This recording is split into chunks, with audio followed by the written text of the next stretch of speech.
Hello and welcome to the chemistry class once again. Today we will be studying a few reactions of pyrrole. Pyrrole के कुछ reactions हम आज पढ़ेंगे. इससे पहले जो वीडियो था उसमें हमने पायरॉल के वीक एसिड और वीक बेस यानी एम्फोटेरिक नेचर के बारे में पढ़ा था और ये भी हमने पढ़ा था क्योंकि केस के due to its weak acid property pyrrole can react with Grignard reagent and alkyl lithium compound to give alkane.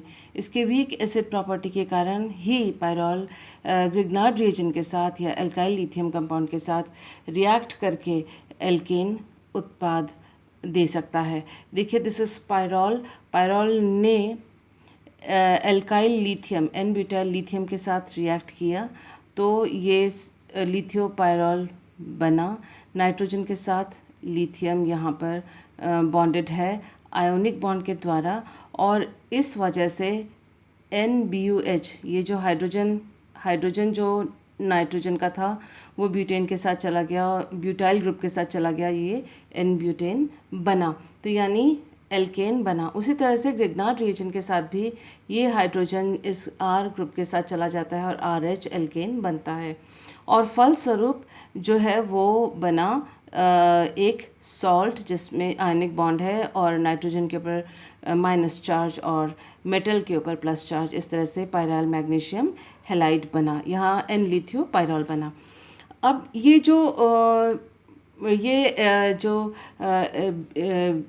जो इंटरमीडिएट्स हमें मिले हैं इनसे हम फर्दर रिएक्शंस कर सकते हैं और ये वीक एसिड है इसीलिए पायरॉल का जो हाइड्रोजन है वो रिप्लेस किया जा सका है और उसकी जगह पे एल्केन बने हैं और उसके साथ ये मेटल एटम्स आके जुड़े हैं. अब देखिए अब इस वजह से कुछ सब्स्टिट्यूशन नाइट्रोजन के ऊपर और उसके बाद रिंग कार्बन के ऊपर भी किया जा सकता है. ये देखिए ये जो पायराइल मैग्नीशियम हैलाइड है उसका रिएक्शन करवाया carbon dioxide and dilute acid के प्रेजेंस में तो सब्स्टिट्यूशन हुआ COOH ग्रुप का रिंग कार्बन पे. पायरॉल टू कार्बोक्सिलिक एसिड मिला. हमें ये सब्स्टिट्यूशन इसलिए मिला क्योंकि पायरॉल का हाइड्रोजन एसिडिक है और वह ग्रिग्नार्ड रिएजेंट के साथ इस तरह से सॉल्ट बना सका. इसी तरह से यदि हमने डाइल्यूट एसिड नहीं लिया सीधे कार्बन डाइऑक्साइड के साथ रिएक्शन करवाया तो इस प्रकार का सब्स्टिट्यूशन हमें मिलता है और जिसका फिर अगर हम एसिड के साथ रिएक्शन कराते हैं तो पायरॉल टू कार्बोक्सिलिक एसिड प्राप्त होता है. इसी पायराइल मैग्नीशियम हैलाइड का अगर एसिड क्लोराइड RCOCl के साथ रिएक्शन करवाया जाए तो पहला जो है वो नाइट्रोजन के साथ इस तरह से एसाइलेशन N एसाइलेशन नाइट्रोजन का एसाइलेशन होगा लेकिन उसका जब हीटिंग किया जाएगा तो कार्बन पे एसाइल ग्रुप जाके जुड़ जाएगा. उसी तरह से इसका हमने RCOOCl के साथ अगर रिएक्शन करवाया है तो हमें COOR 2 पोजीशन पे पायरॉल के रिंग पे मिलता है. इसी तरह से हमने अगर इस ग्रिग्नार्ड रिएजेंट के साथ प्राप्त होने वाले पायराइल मैग्नीशियम हैलाइड का रिएक्शन मिथाइल आयोडाइड के साथ कराया. ये ध्यान रखिएगा कि सीधे सीधे रिएक्शन पायरॉल के साथ नहीं कराया जा सकता. करने से इतनी आसानी से ये प्रोडक्ट्स नहीं मिलते. सीधे सीधे रिएक्शन करने पर आपको इस तरह से इजीली इन कंडीशंस में प्रोडक्ट्स नहीं मिलेंगे. तो आप ये देखिए CH3I के साथ मिथाइल आयोडाइड के साथ रिएक्शन करवाया तो N मिथाइल पायरॉल मिला जो कि अगर हमने डायरेक्ट इसका मिथाइल आयोडाइड के साथ किया होता रिएक्शन तो नहीं मिलता ये प्रोडक्ट. N मिथाइल पायरॉल को जब हीट किया तो 2 मिथाइल पायरॉल प्राप्त हुआ. आपने अभी देखा कि कभी नाइट्रोजन पर सब्स्टिट्यूशन हो रहा है और तो कभी कार्बन पर हो रहा है.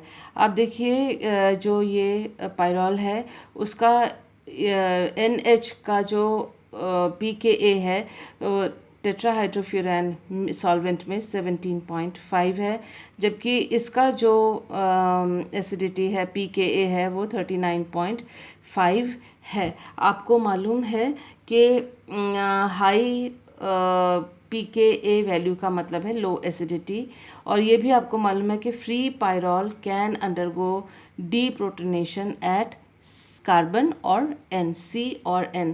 तो जो फ्री पायरॉल है वह डीप्रोटोनेशन मतलब H+ का निष्कासन होना, तो H+ नाइट्रोजन से भी निकल सकता है और कार्बन से भी निकल सकता है, लेकिन इन दोनों की अम्लता में अंतर है। देखिए कंडीशन क्या है, large cations and polar solvents favour N deprotonation. अगर पोलर सॉल्वेंट है तो नाइट्रोजन का डीप्रोटोनेशन या नाइट्रोजन से प्रोटॉन हटेगा और दूसरा ग्रुप यहाँ लगेगा, और अगर कैटायन का जो साइज़ है वो कम है तो ये रिप्लेस होगा कार्बन वाला हाइड्रोजन।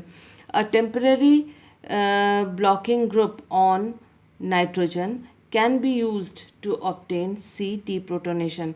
देखिए क्योंकि इसकी एसिडिटी ज़्यादा है इसीलिए ये प्रोटॉन पहले निकलेगा, लेकिन अगर हम चाहते हैं कि यहाँ पर प्रोटॉन ये वाला हटे और उसकी जगह कोई ग्रुप लगे, तो या तो हम हीट दें, एनर्जी दें, जैसे कि हमने यहाँ ऊपर वाले एग्जांपल्स में देखा था, या फिर नाइट्रोजन के हाइड्रोजन को टेम्परेरी यहाँ से हटा के कोई और ग्रुप लगा दें, ताकि ना तो यहाँ पर हाइड्रोजन रहे ना तो वो रिप्लेस हो सके या नाइट्रोजन पर कोई और ग्रुप लग सके। इसके लिए आमतौर पर नाइट्रोजन पर एल्काइल ग्रुप लगाया जाता है। देखिए C प्रोटोनेशन के कुछ एग्जांपल्स, जैसा कि हमने आपको बताया था कि अगर हम C प्रोटोनेशन करना चाहते हैं तो नाइट्रोजन के हाइड्रोजन को हमें रिप्लेस करना होगा, क्योंकि इसके हाइड्रोजन की एसिडिटी ज़्यादा है, और एसिडिटी ज़्यादा है यानी अम्लता ज़्यादा है, यानी वो H+ के रूप में CH प्रोटॉन की तुलना में आसानी से निकाला जा सकता है, निष्कासित किया जा सकता है।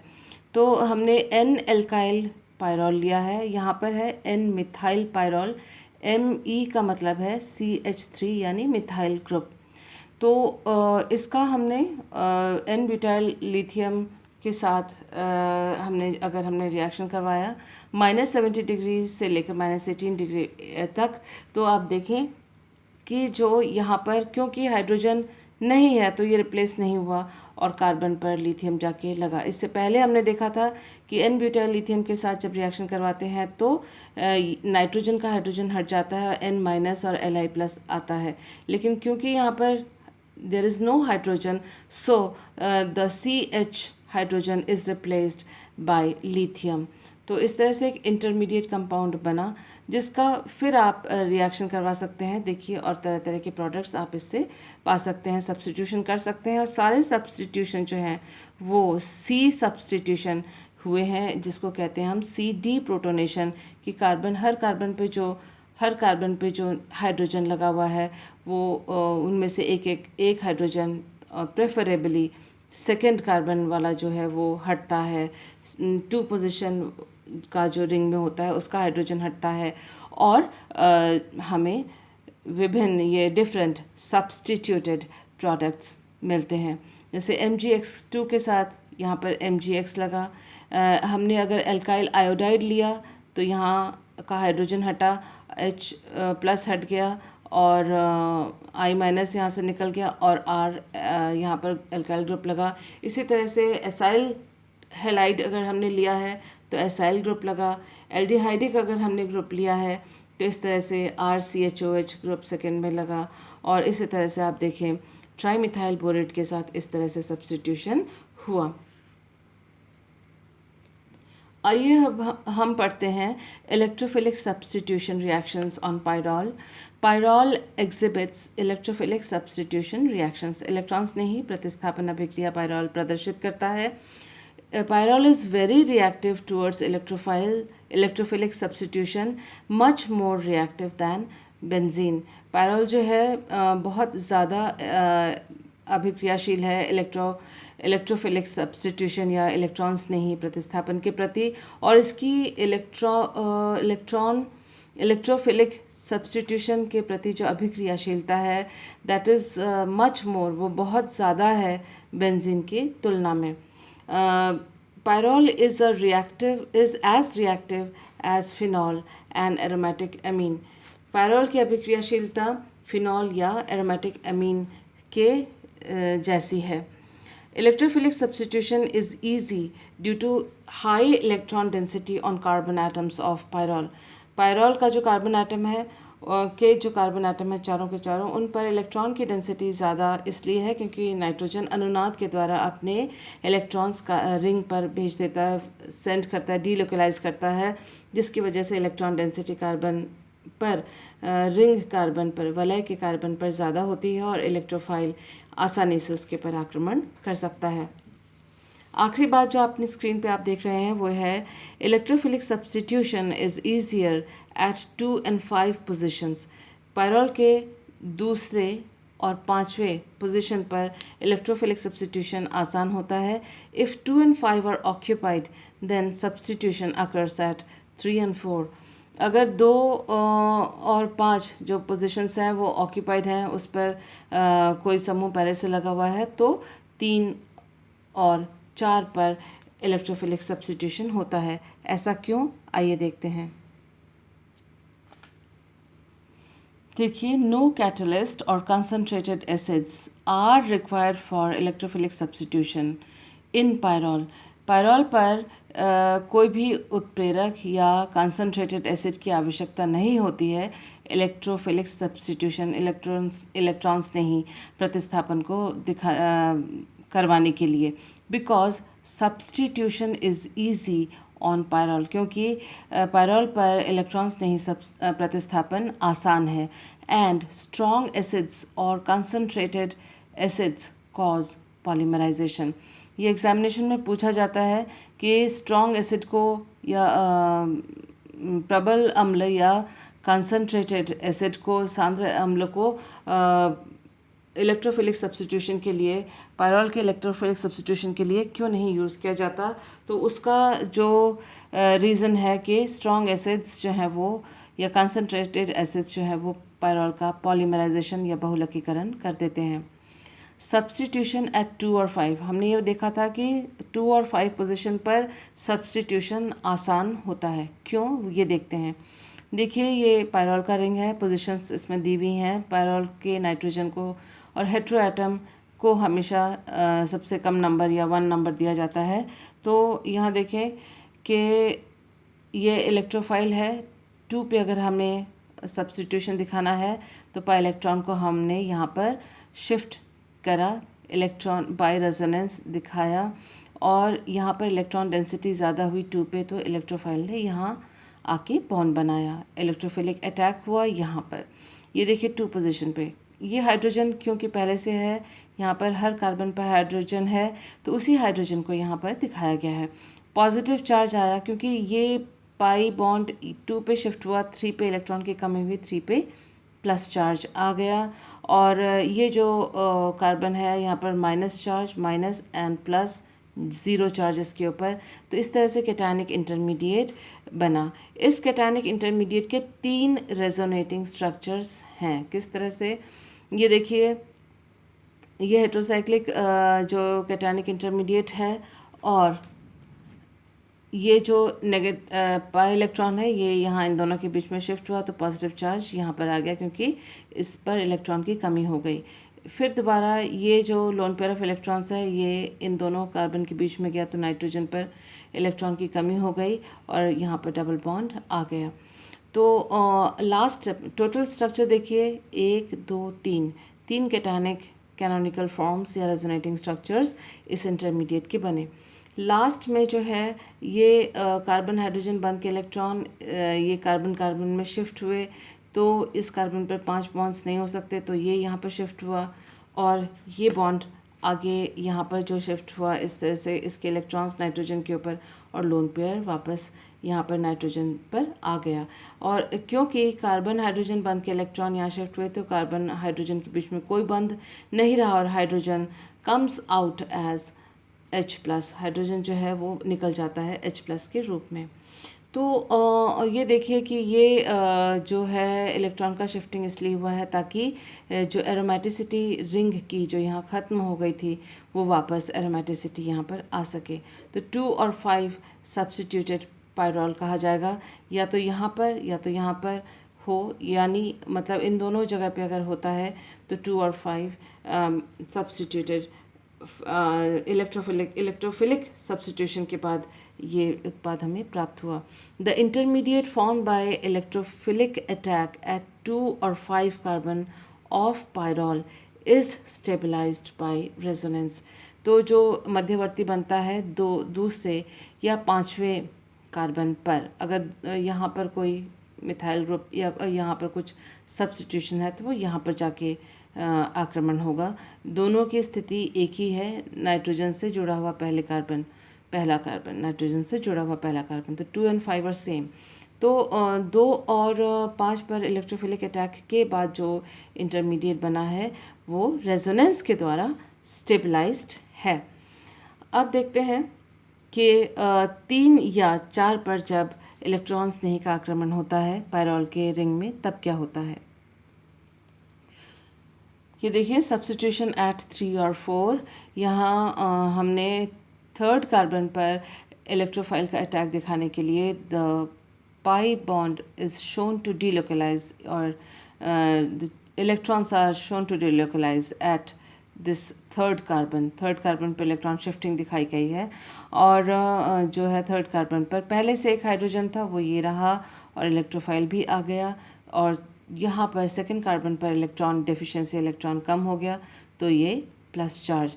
तो इसको स्टेबलाइज करने के लिए नाइट्रोजन अपने lone pair of electrons in दोनों के बीच में, नाइट्रोजन और कार्बन के बीच में देगा। नाइट्रोजन के ऊपर आ गया प्लस चार्ज, ये डबल बॉन्ड बना।